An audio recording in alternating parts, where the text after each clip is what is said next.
Dam പണിയുന്നതിന് മുമ്പേ, Idukki dam പണിയുന്നതിന് മുമ്പ് താമസിച്ചിരുന്ന ആൾക്കാരുടെ പാത്രങ്ങളൊക്കെ കേട്ടോ. എടാ ഹായ്, നമ്മൾ ഇന്നും രാവിലെ ഒന്ന് വല നോക്കാൻ വേണ്ടി പോകാം കേട്ടോ. നമുക്ക് മീൻ കിട്ടുന്നുണ്ടായിരുന്നു, പൊടിക്കണ്ണ വിലയ്ക്ക് കേട്ടോ മീൻ കിട്ടുന്നത്. ഇപ്പം മഴയൊക്കെ പെയ്ത് തുടങ്ങിയല്ലോ, അതുകൊണ്ട് മീൻ കയറുന്നുണ്ട് വിലയ്ക്ക്.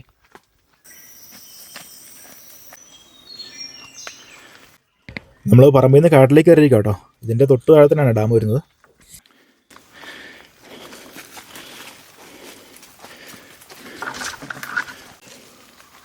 കാടിൻ്റെ ഉള്ളിൽ നിന്ന് കുറച്ച് കിളികളുടെയൊക്കെ സൗണ്ട് കേൾക്കാൻ പറ്റും കേട്ടോ നമുക്ക്.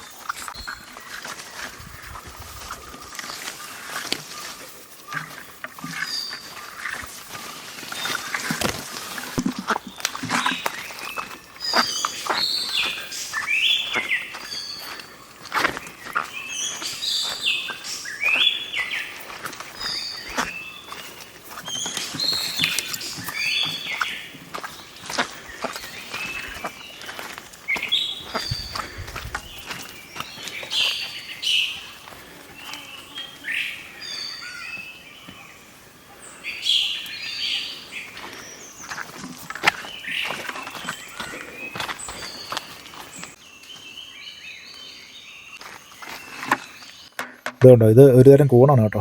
കണ്ടു കഴിഞ്ഞൊരു മുട്ട പോലെ ഇരിക്കും, പക്ഷേ കഴിക്കാമെന്ന് കൊള്ളത്തില്ല കേട്ടോ, വിഷക്കൂണായിരിക്കും.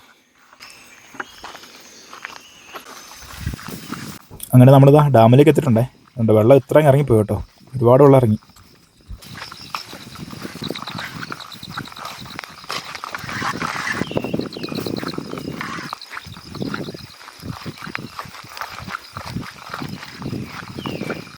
ഇതുകൊണ്ട് ഈ വല നമ്മൾ കട്ടലെ പിടിക്കാൻ വേണ്ടി ക്രോസ് കിട്ടിയിരിക്കുന്നു കേട്ടോ. നമുക്ക് ഈ വർഷം ഇതിന് മീനൊന്നും കിട്ടിയില്ല, കഴിഞ്ഞ വർഷമൊക്കെ ഇഷ്ടം പോലെ കിട്ടിയിരുന്നു കേട്ടോ. ഇവിടെ നല്ല മാണ്ടിയാണ്, ഇതിലേക്ക് ശ്രദ്ധിച്ച് നടന്നില്ലെങ്കിലേ തെറ്റി താഴോട്ട് പോകും. ഇത് നോക്കി, ഒരു പാത്രത്തിൻ്റെ ഭാഗമാണ്. ഇതിവിടെ പണ്ട് താമസിച്ചിരുന്ന ആൾക്കാരുടെ കേട്ടോ. പണ്ടെന്ന് വെച്ചാൽ ഡാം പണിയുന്നതിന് മുമ്പേ, ഇടുക്കി ഡാം പണിയുന്നതിന് മുമ്പ് താമസിച്ചിരുന്ന ആൾക്കാരുടെ പാത്രങ്ങളൊക്കെ കേട്ടോ. അന്ന് ഇവിടെയൊക്കെ വീടുകളുണ്ടായിരുന്നു.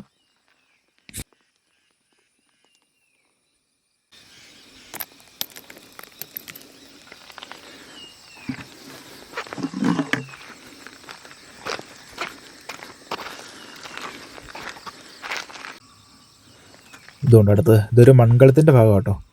ഇവിടെയൊക്കെ ഇഷ്ടംപോലെ പെരത്തറ കാണാൻ പറ്റുന്നുണ്ട്. വൈരമണി എന്നൊക്കെ പറയുന്ന സ്ഥലത്തെപ്പറ്റി ഞാൻ നേരത്തെ കഴിഞ്ഞ വീഡിയോ പറഞ്ഞിട്ടുണ്ടായിരുന്നേ. അപ്പോൾ അതിൻ്റെ അടുത്ത് വരുന്ന സ്ഥലങ്ങളൊക്കെ കേട്ടത്. അപ്പോൾ അതാണ്ട് വെള്ളം എടുത്തോണ്ടിരിക്കുകയാണേ.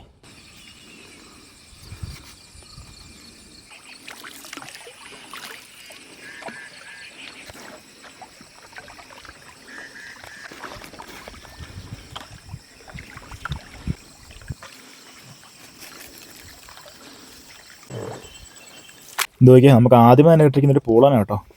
നമുക്ക് ഡാമിൽ നിന്ന് ഇപ്പോൾ ഇഷ്ടം പോലെ കിട്ടുന്നുണ്ട്. ഇത് നല്ല ടേസ്റ്റുള്ള മീനാണ്.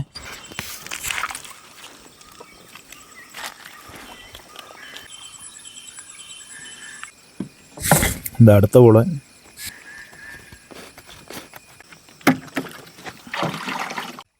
നമ്മൾ ഒരു വല നോക്കിക്കഴിഞ്ഞേ പിന്നെ അടുത്ത വല നോക്കാനായിട്ട് പോകാം കേട്ടോ. നമുക്ക് ആ വലയിൽ നിന്ന് കുറച്ച് മീനെ കിട്ടിട്ടുള്ളായിരുന്നു. ഇതുകൊണ്ട് വെള്ളം ഇതുപോലെ നല്ല രീതിക്ക് തന്നെ ഇറങ്ങി നിൽക്കുവാണേ, അതുകൊണ്ട് മീൻ കിട്ടുന്നുണ്ട്. നമുക്ക് കഴിഞ്ഞ ദിവസമൊക്കെ മീനുണ്ടായിരുന്നേ. ഇതുകൊണ്ട് ചേറ് കിടക്കുന്നുണ്ടോ, ചെറിയ ചേറ കേട്ടോ.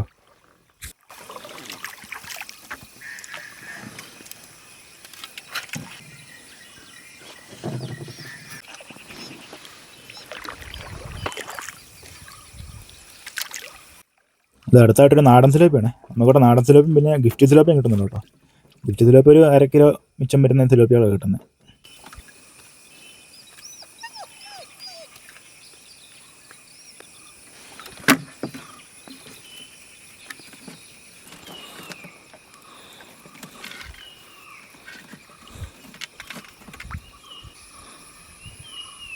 ഇത് അടുത്തായിട്ടൊരു ചില്ലാങ്കുരി കേട്ടോ.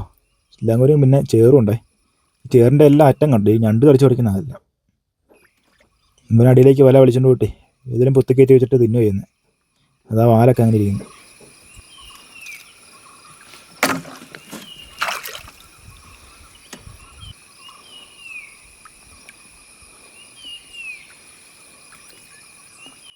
ഇത് അടുത്ത സിലോപ്പിയ.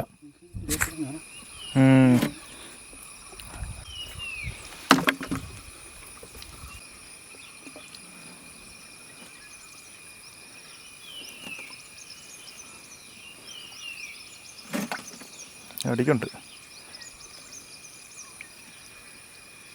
ഇതടി മുട്ടി കിടക്കുന്നതല്ലേ?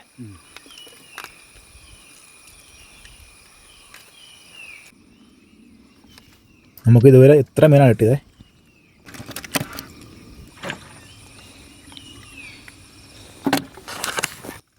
ഇത് നോക്കിയാൽ നല്ല കറുത്ത നിറമുള്ള സിലോപ്പി കേട്ടോ. ഇത് അത്യാവശ്യം വലിപ്പം പന്ത്രണ്ട് സൈസാണ്.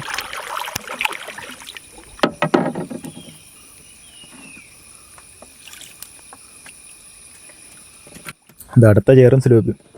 ഈ ചേറിൻ്റെ അറ്റം ഈ ഞണ്ട് നിന്നിരിക്കുകയാണ്.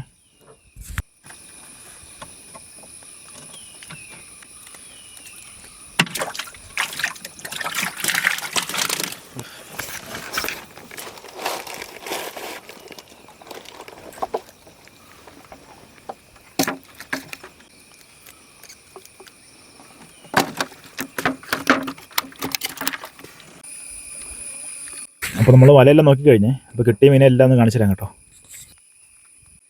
ഇതുകൊണ്ട് ആകെ എത്ര മീനാണ് കിട്ടിയത്. ഇന്ന് നമുക്ക് മീൻ കുറവായിരുന്നു കേട്ടോ.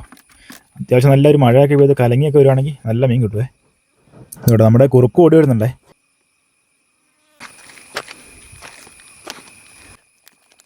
ഇത് അവനൊരു പൂളായിട്ട് കൊടുത്തു നോക്കിയേ, പക്ഷെ അവൻ തിന്നത്തില്ല കേട്ടോ.